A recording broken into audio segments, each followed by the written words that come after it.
Sejam bem-vindos à AgriNews Play Brasil, direto de Belo Horizonte. Hoje a gente vai conduzir uma entrevista bem especial para a NutriNews Brasil. Vamos falar um pouco sobre piscicultura. Com quase 1 milhão de toneladas produzidas em 2024, a piscicultura consolida-se como a proteína animal que mais cresce na última década.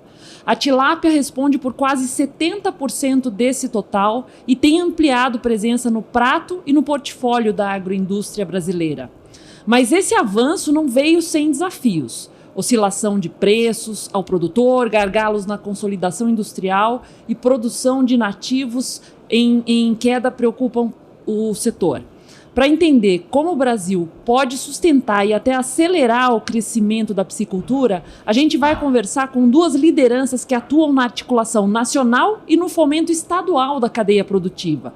Francisco Medeiros, presidente executivo da Associação Brasileira de Piscicultura, a Peixe BR. Seja bem-vindo, Francisco. Eu que agradeço o convite de estar aqui no local tão importante. E lembrando, Minas Gerais é um dos estados que tem a maior taxa de crescimento na produção de tilápia no Brasil. Isso aí é só para provocar vocês, para vocês não saírem daí. E o Pedro Rivelli, presidente da Peixe Minas Gerais, CEO da Estância da Tilápia, empreendedor e palestrante hoje no evento. Bem-vindo. Muito obrigado. Vamos falar um pouquinho sobre a trajetória da tilápia. Francisco, 2024 marcou o maior crescimento da piscicultura brasileira desde o início dos registros da Peixe BR. Mas esse salto é sustentável? O que o setor fez certo e o que ainda é ponto cego? É muito claro que o setor fez certo. Lembrando que a tilápia está no Brasil há mais de 50 anos, mas como business ela tem 10 anos. Então é uma proteína muito nova. Por que eu falo como business, como negócio? Porque foi somente depois que as empresas que produzem aves entrou no segmento de tilápia que incorporou todo o pacote tecnológico de produção, industrialização, processamento, logística e comercialização. Então nós tivemos uma injeção de vitaminas com relação a como vender proteína. Então essa mudança significativa aconteceu há 10 anos e os resultados nós estamos colhendo agora. É uma integração muito maior do que a gente imagina, né? Pedro, a sua palestra, você fala sobre a tilapicultura como oportunidade de negócio. Em que pilares se sustenta o sucesso da Estância da Tilápia, mesmo em um ano de preço instável ao produtor? A Estância foi um investimento nosso há 3 anos atrás. Então a gente já vem da família de avicultor. Meu pai está há mais de 40 anos no segmento. E a gente identificou, como o Francisco falou, na tilapicultura, uma oportunidade de desenvolvimento muito grande.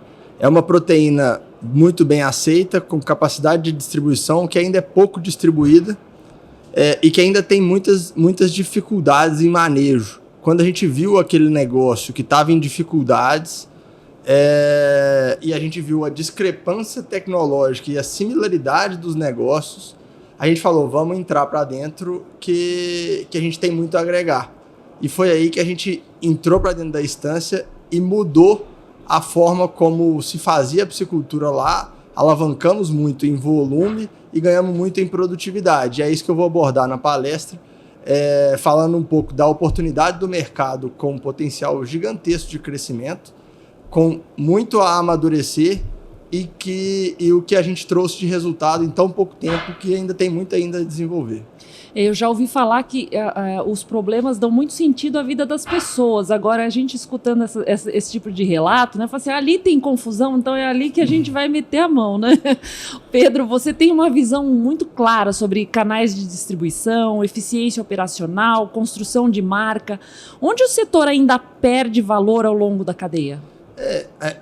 Quando a gente olha para a tilápia, a gente vê muita similaridade, mas a gente já vê uma distância muito grande com o frango, por exemplo. Quando a gente vê no frango, as cadeias já são todas integradas. A gente fala uma cadeia, a fábrica de ração está sempre muito próxima da produção. A gente tem o modelo de integração que fornece experiência, tecnologia para os integrados. E quando a gente olha para a tilapicultura, isso não é realidade. A gente olha para Minas Gerais, Morada Nova de Minas, que é o maior polo produtor, o maior lago produtor do Brasil e o maior polo do estado, a gente não tem uma fábrica de ração num raio de 200 quilômetros da produção. Isso traz ineficiência. A gente não tem um grande frigorífico que processa as 50 mil toneladas que é feita no estado. Então, as 50 mil toneladas que é feita no lago, basicamente, né? Então, ainda falta essa integração da cadeia. Acho que a gente evoluiu muito na parte de engorda, de produção, mas a gente não tem essa integração que deixa essa cadeia eficiente. E isso nos coloca em risco em vários momentos, né? Porque a gente não consegue trazer a eficiência, por exemplo, que o Paraná já está tendo nessa cadeia. E quando eu olho para a marca, é outro aspecto, tanto marca quanto canais de distribuição, são outros lugares onde a gente tem muita oportunidade. Quando a gente pensa no frango, aproveitando o comparativo, a gente tem Sadia, tem Perdigão, tem Seara, que são marcas históricas e que são sinônimo da categoria. Quando a gente olha para a tilápia ou para o peixe em geral, a gente não tem uma marca que te faz lembrar de peixe. Então, a gente ainda tem vários gaps nesse mercado, a gente ainda tem dificuldade de chegar no pequeno varejo, ainda tem dificuldade de chegar com um produto de qualidade no canal food service. Então, assim, a gente tem muita oportunidade, muito lugar para onde ainda atacar, e é nisso que a gente está acreditando.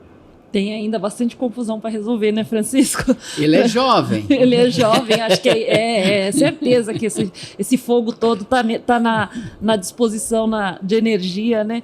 Francisco, falta industrialização ou o setor ainda está demasiadamente fragmentado na base? O que impede uma consolidação mais estruturada da cadeia? Quando a gente fala da tilapicultura no Brasil, ela ainda não tem uma unidade Brasil. Nós temos regiões, núcleos extremamente eficientes, extremamente verticalizados, com todos os recursos da cadeia, produtos e insumos, e nós temos outras regiões que é deficiente. O Pedro mesmo acabou de falar aqui da questão de Minas Gerais, que teve um crescimento de produção exponencial, portanto as indústrias de suporte, elas acabam não chegando na mesma velocidade, o que é normal para a nossa atividade. Então, se a gente pegar algumas regiões do Brasil, vou pegar 3 regiões, eu vou pegar o oeste do Paraná. O oeste do Paraná, onde hoje a gente tem a cadeia produtiva mais estruturada.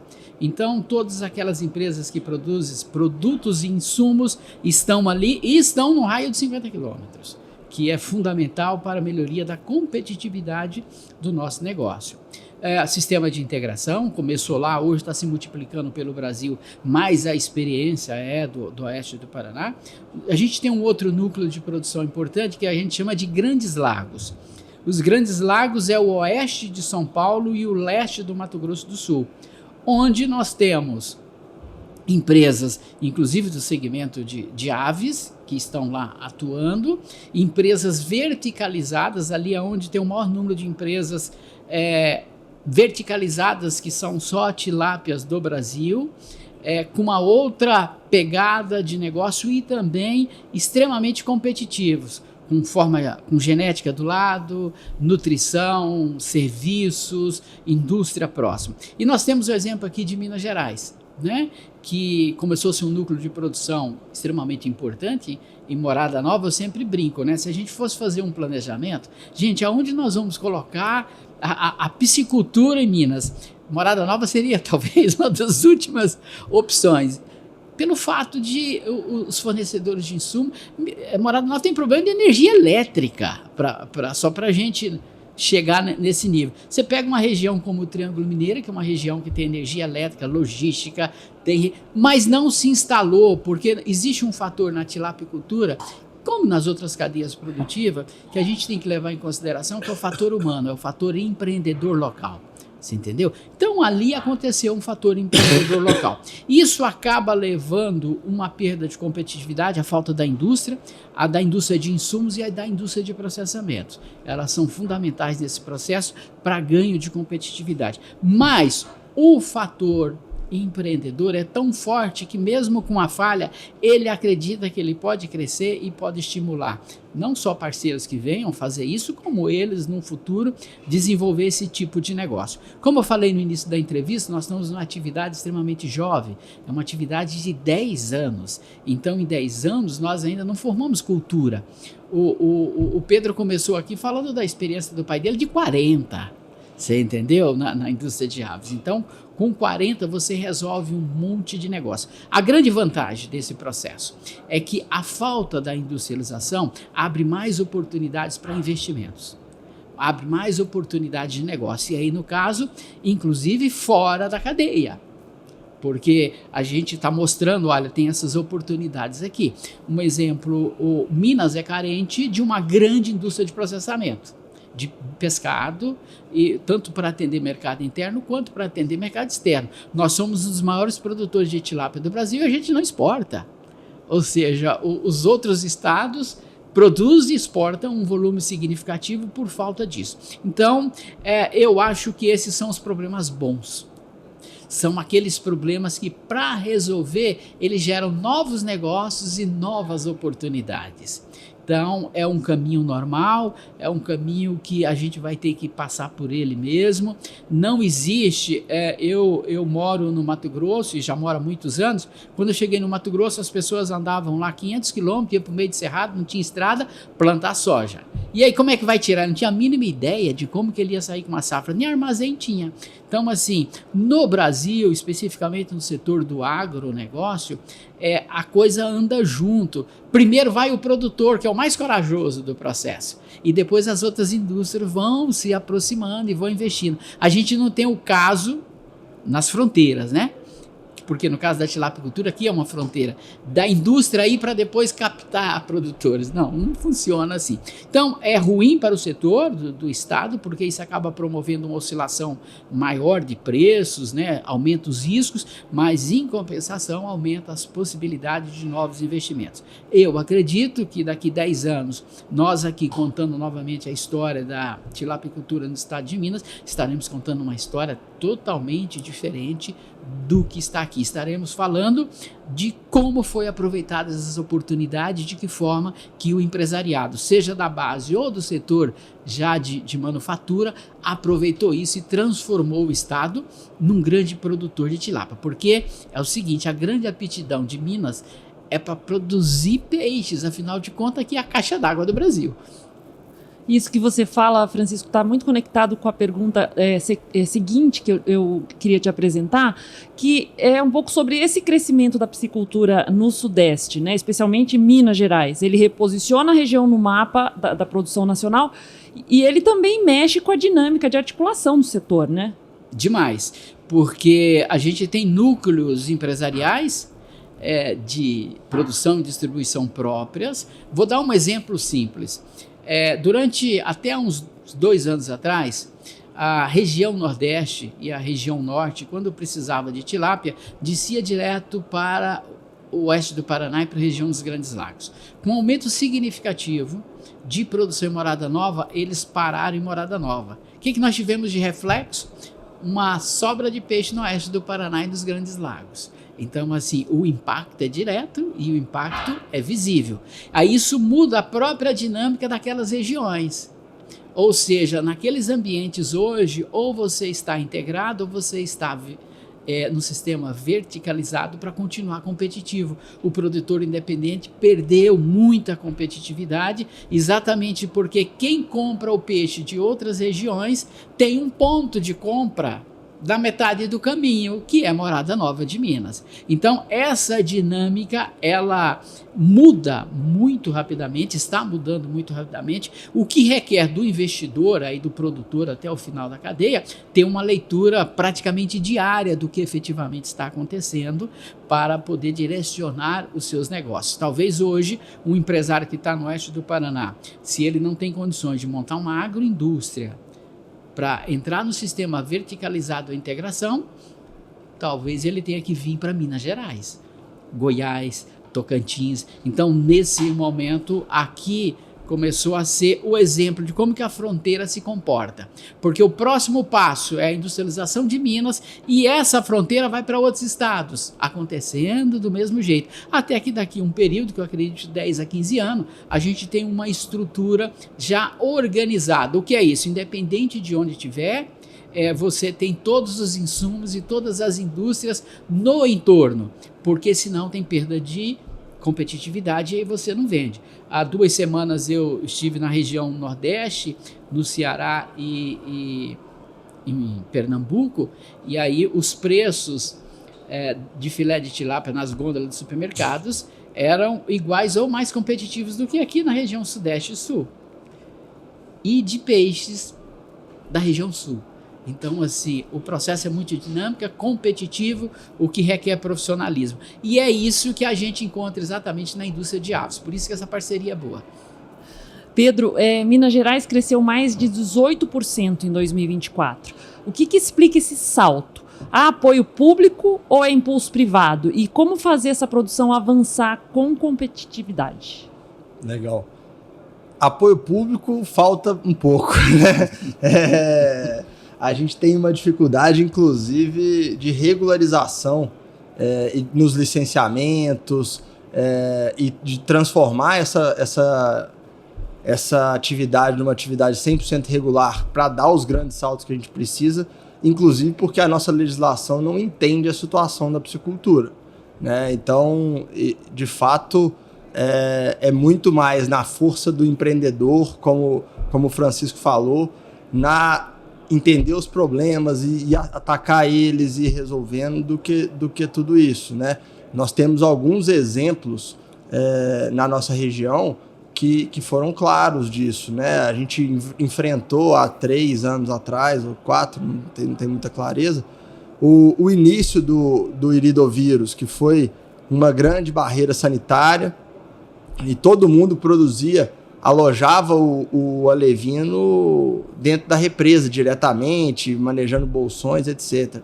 Então a nossa região foi uma das primeiras a fazer os tanques escavados do lado de fora, o que melhorava o status sanitário, e a gente teve grandes produtores de juvenis que passaram a fazer esse modelo, que enfrentaram esse problema, solucionaram esse problema e foram criando estrutura para isso, né? Então, eu acredito que até pós-pandemia, alguns grandes produtores despontaram na região, o negócio ficou mais atrativo e eles estavam preparados para reagir, e foi aí que, de fato, o Estado deslanchou e entregou, de fato, muito crescimento no ano passado. O ano passado foi um ano atípico, porque a gente teve uma queda de preço gigantesca no inverno, afetou todo mundo e afetou muito a gente, como o exemplo que foi dado, assim, que somos muitos produtores independentes,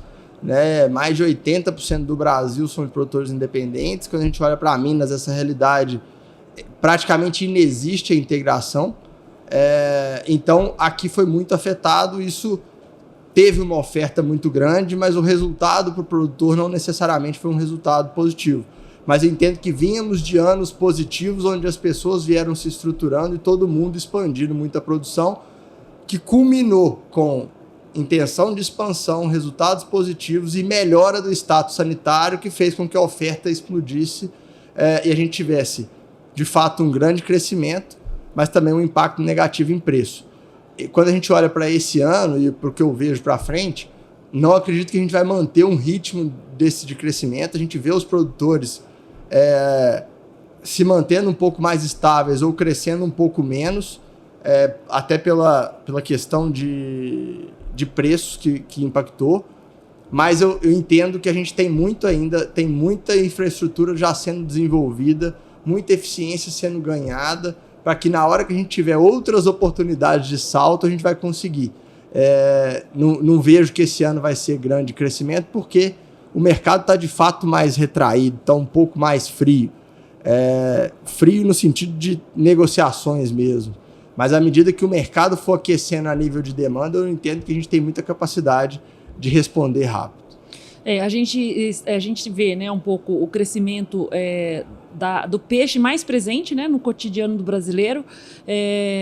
O setor está pronto para manter essa demanda com regularidade? O país está pronto para manter essa demanda com regularidade, qualidade, comunicação eficaz? Eu não tenho dúvida disso, que a gente está pronto para isso.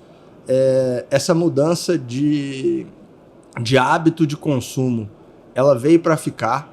Quando a gente olha para o peixe é uma proteína saudável, é uma proteína que é super bem aceita, que a gente tem muito ainda a explorar, né? Quando a gente fala de peixe, a gente praticamente está falando de tilápia hoje. E existe um leque de espécies que a gente ainda tem a explorar, né? A gente tem o tambaqui, que a gente tem enfrentado algumas dificuldades, tem camarão, tem salmão, tem peixes, tem o panga, que a gente ainda praticamente não pode produzir ainda no Brasil, que é um pescado que tem um potencial enorme. A gente sim tem muito a desenvolver na indústria, mas a gente também tem indústrias que têm oportunidade de melhoria de gestão, de amadurecimento, e eu acho que é aí que a gente vai conseguir se desenvolver. Há 2 anos atrás, a gente foi numa palestra do Oslin, no IFC, e ele falou, o frango na década de 70, a gente juntou, se não me engano, 35 produtores para conseguir representar 50% da produção. E o pessoal saiu da reunião falando que faltou fulano e ciclano e que não ia dar certo. E que passaram 20 anos dentro de um carro você reunia 50% da produção nacional. E ele diz que a tilápia vai acontecer a mesma coisa. Eu não tenho dúvida disso. Eu não tenho dúvida que a produção vai se concentrar e vai se concentrar em quem se profissionalizar, em quem estiver olhando para frente, quem estiver olhando negócio estruturado, em quem estiver pensando em fazer certo. Porque tem muita gente mexendo com coisa clandestina, com coisa errada, e uma hora ou outra isso vai acabar. E esse potencial não vai ser afetado por causa disso. Quem está preparado vai substituir e vai entregar ainda muito mais, aumentando até o leque de possibilidades de que a gente consiga ainda mais ampliar esse consumo. E aí, nessa perspectiva que você fala, Pedro, você fala e eu associo muito ao tipo de produção que existe na região sul, e aqui em Minas eu estou fazendo uma associação com a suinocultura. Em Minas, o número de produtores independentes de suínos é muito grande, assim como você mencionou a questão dos peixes. Aí, quando você fala esse potencial de crescimento, sobre quem está organizado,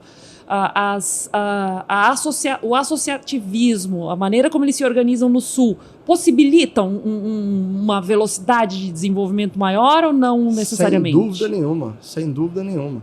Eu acredito que o suíno em Minas é uma realidade totalmente à parte. Por quê? Porque Minas tem um consumo de suíno que é totalmente diferente da realidade do Brasil.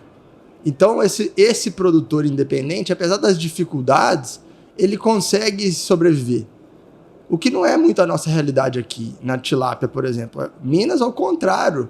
Talvez se a gente for olhar para o Brasil, o norte e nordeste é onde está o maior consumo natural por hábito. Aqui a gente está aprendendo a comer peixe agora. Então, se a gente não se organizar, se a gente não for para um modelo como esse, associativista, de integração, com cooperativas, com troca de experiência, com me ajuda que eu te ajudo, vamos junto crescer e todo mundo desenvolver, porque não existe competição entre um produtor de tilápia e outro. Apesar que muitas vezes o ego entre alguns produtores fica querendo se comparar, a nossa competição é muito diferente, é no prato do consumidor. É no prato, no dia que o cara vai no supermercado, que ele vai escolher entre uma tilápia, entre um filé mignon, entre uma picanha suína ou um frango. E na hora que ele chega lá, ele escolhe o outro por várias questões. A gente ainda está brigando um jogo que é muito pequeno. O dia que a gente entender que o nosso jogo é estar junto e ir para brigar por coisas grandes, eu não tenho dúvida que o salto vai ser gigantesco. É uma visão diferente, né, que geralmente as novas gerações vão trazendo, né, porque eu acho que existe muito uma questão cultural, né, quando você menciona a questão da suinocultura e o fato de ter um mercado consumidor e você tem um cenário diferente para peixes, talvez o pessoal que está lidando com isso ali ainda não tenha se conscientizado sobre isso, esse movimento de trazer os peixes para o evento da VIMIG, e o próprio exemplo nas outras proteínas também demonstra que esse associativismo só reforça, né, cada setor. Qual que é o maior risco, Francisco, de retrocesso no ritmo de crescimento da piscicultura? Olha, eu vou dar um testemunho aqui, né? Quando começou a pandemia, as pessoas perguntavam, até antes da pandemia, fazia essa pergunta: quais são os riscos para a tilapicultura, principalmente, não continuar crescendo? Eu falei, olha, pode acontecer alguma convulsão, alguma coisa global que reduza consumo, isso pode afetar. Na sequência, nós tivemos a pandemia, e no nosso caso especificamente da proteína de tilápia, o impacto foi positivo. Nós demos um salto muito grande, porque as pessoas ficaram mais em casa e começaram. Ele era acostumado a comer a tilápia no food service, ele ficou em casa e ele foi no supermercado comprar a tilápia. Aí, a hora que ela chega no prato, ela não sai mais. Passado esse período da pandemia, nos perguntaram novamente quais são os impactos. Falaram, acho que uma guerra aí, né, pode impactar. Logo na sequência a gente teve a guerra da Ucrânia, né, e o negócio continuou. Nós temos os mesmos problemas de todas as outras atividades do agro e de todas as outras atividades de produção de proteínas. O principal deles, que sempre nos assusta todo dia, são as questões sanitárias. A avicultura está vivendo isso nesse momento, nós da tilapicultura também. Então, essa é uma questão. Nós temos outros fatores de insumos, de produção, né? Soja, milho, só que esses fatores impactam todas as proteínas, não impacta especificamente a tilapicultura. Então, assim, o setor hoje, ele está encaixado de tal forma que a gente não vê um impacto específico no segmento. Qualquer impacto que tiver que afetar a tilapicultura são impactos que estarão afetando diretamente a produção de outras proteínas também. São ações sistêmicas. Por isso que eu acho que a gente vai ter momentos de menor produção, momentos de maior produção, em funções de questões econômicas, em função de questões políticas, mas que todo mundo vai estar na mesma onda, no mesmo barco, subindo e descendo. Eu vejo a tilapicultura hoje que a gente já saiu da arrebentação, ou seja, aquelas ondas que quebram. A gente está no mar, ele tem suas ondas, tem seus processos, mas a gente está navegando junto. Hoje nós temos uma tilapicultura extremamente competitiva quando a gente fala de outros países, inclusive tem um risco de vir tilápia de outros países, mas o risco não é porque a gente não tem preço, é porque eles têm práticas de produção e industrialização que não são permitidas no Brasil, que faz com que nós percamos competitividade.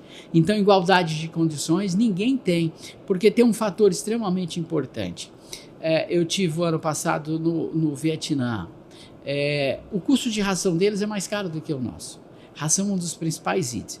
O salário base do funcionário deles lá já é maior do que o do nosso funcionário. Ele tem questões de cadeia de fiscalização, de tributos bem menor. Mas sempre nós seremos mais competitivos no principal item de custo, que é comida. Porque quem produz a comida para o mundo somos nós.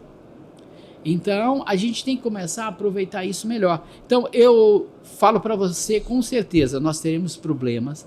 Cada dia um problema diferente, cada dia um problema maior, mas não são problemas que não sejam transponíveis.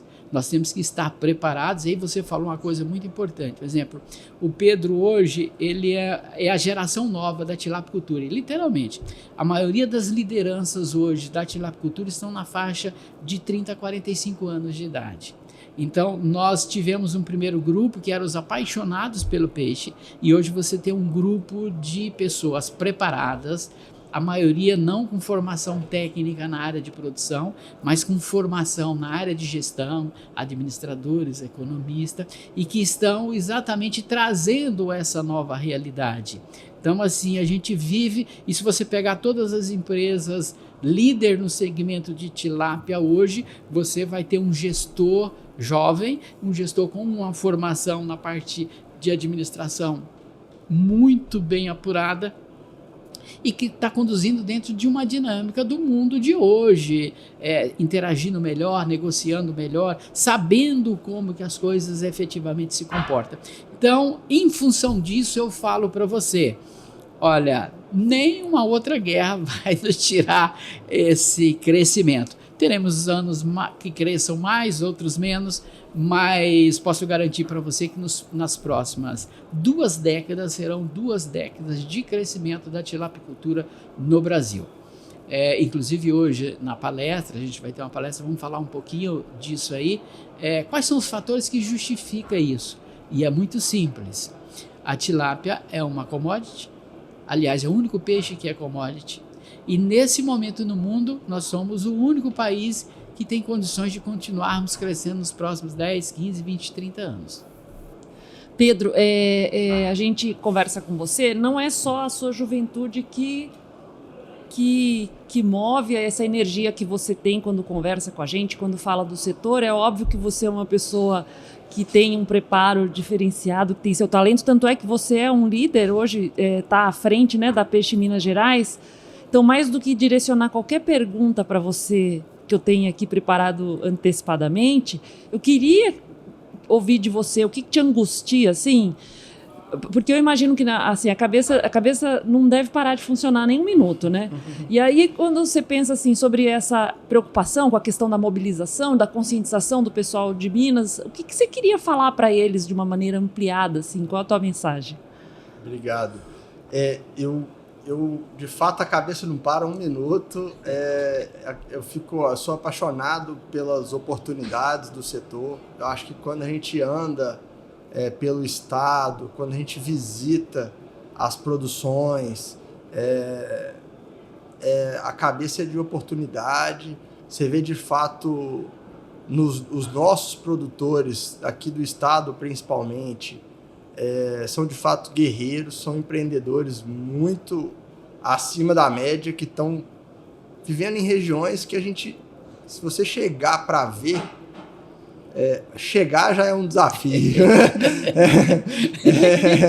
Então, e eu não tenho dúvida que não tem jeito de piorar, né? Assim, não tem para onde piorar.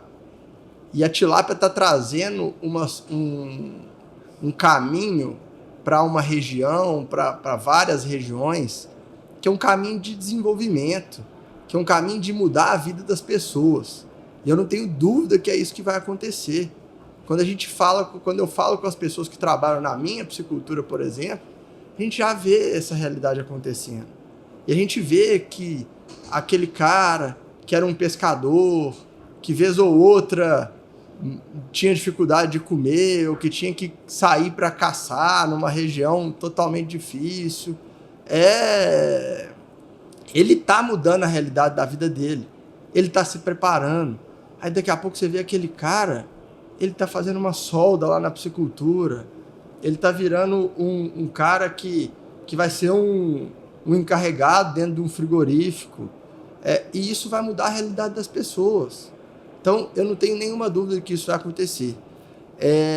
E isso impacta muito a nossa região. O peixe tem essa característica muito clara, muito forte social, porque ele está em regiões onde quase ninguém quer estar. E isso é uma coisa que muda muito a realidade, que muitas vezes os governantes deveriam estar olhando para isso como oportunidade de fixar o homem no campo, de gente que quer de fato acontecer. Né? O Francisco falou muito bem no caso dele do Mato Grosso. Recentemente eu assisti uma série de podcasts que o pessoal estava contando a história do Mato Grosso e as pessoas que desbravaram aquele Mato Grosso. E eu acho que daqui a um tempo a gente vai ter um pouco disso com a gente no peixe também, que chegou para desbravar uma realidade que era totalmente diferente. Agora, eu tenho medo de acontecer algo como o caso da gripe aviária hoje, no frango, e as pessoas estarem totalmente despreparadas, de estarem desassociadas, de não estarem juntos, de não estarem organizadas, porque a gente está vendo a capacidade de resposta que a avicultura teve em, vamos dizer, 2 anos, né? Porque ano passado teve o risco, começou a se preparar, esse ano veio efetivamente, E a capacidade de resposta foi rapidíssima, excelente. Eu tenho medo de como que a gente, não estando organizado dessa forma, pode reagir a situações como essas, que podem... Eu concordo plenamente com o Francisco, não vejo que isso é risco de acabar o negócio. Não. Eu acho que pode acabar com a oportunidade de algumas pessoas que teriam de mudar a vida deles. Então, se eu pudesse falar uma coisa, olha para a pessoa do seu lado, se associa, faz parte da associação, junta, pensa numa cooperativa, some forças, para que a gente junto, a gente vai ser muito mais forte. A gente precisa de se unir, trocar informações, acelerar os aprendizados, para que a gente consiga sair mais forte, mais rápido. O mundo hoje é muito rápido, tem muita mudança, muita coisa, muita oportunidade. E eu não tenho dúvida que a gente está vivenciando uma das maiores oportunidades dessas. Mas se a gente não der as mãos, muitos vão ficar pelo caminho. E o que a gente quer, o que a gente espera, e até na associação, a minha expectativa de vir para cá, assumindo esse desafio, é que a gente multiplique a quantidade de pessoas que estão ali de mãos dadas e que vão ter capacidade, que vão estar cada vez mais preparados para assumir os desafios que vêm pela frente. Pedro, Francisco, quem quiser fazer contato com vocês para unir forças, para dar as mãos para vocês, pode fazer esse contato por onde? Comigo pode falar pelo telefone, pode procurar no Instagram, no LinkedIn, ou procurar a associação que a gente está preparado para resolver. Vou colocar o seu QR Code do número do seu telefone, pode? Pode, fica Vai à vontade. aparecer. Você já é casado? Já. Ah, então pode esquecer, viu, pessoal? É só para falar de peixe. Nós vamos colocar o QR Code lá, Francisco. Bom, da mesma forma, pode colocar o nosso telefone, tem o site, tem as redes sociais da peixebr.com.br, a PeixeBR Oficial, no Instagram. É fácil encontrar, pode acessar pela melhor forma possível. Alguma coisa que eu deixei de perguntar, algum recado importante para vocês colocarem aí? Acho que tem um recado extremamente importante, né? Primeiro, um recado, algumas pessoas que estarão depois vendo essa conversa aqui, independente do que façam na vida, consomem peixe. Então, lembre-se, toda vez que for ao supermercado agora, lembre de levar um filé de tilápia para casa. Você vai se surpreender se ainda já não é um consumidor do dia a dia. E a outra, hoje, um dos principais fatores de perda de competitividade da tilapicultura no Brasil são os regulatórios. Tanto os regulatórios municipais, estaduais e federais. Esse é o nosso maior desafio, é o nosso maior gargalo, é o principal fator de perda de competitividade. Então fica aqui a lembrança, principalmente para os gestores públicos que estão à frente desses processos, que nos veja com os olhos de alguém que está aqui para contribuir, como o Pedro fala, para gerar emprego, para mudar a realidade das pessoas e principalmente para mudar a saúde das pessoas no seu dia a dia. Pessoa saudável, produz mais, o Estado tem o menor custo de enfermidades, todo mundo sai ganhando. Legal, obrigada, Francisco. Fechado, né? Fechado. Nós vamos divulgar o e-mail de vocês, os contatos para o pessoal poder se associar a essa turma que está fazendo esse setor aí tão promissor, andar um pouco mais rápido. Pessoal, eu agradeço muito pela audiência de vocês e eu peço que se inscrevam no canal do YouTube para acompanhar mais novidades sobre esse setor.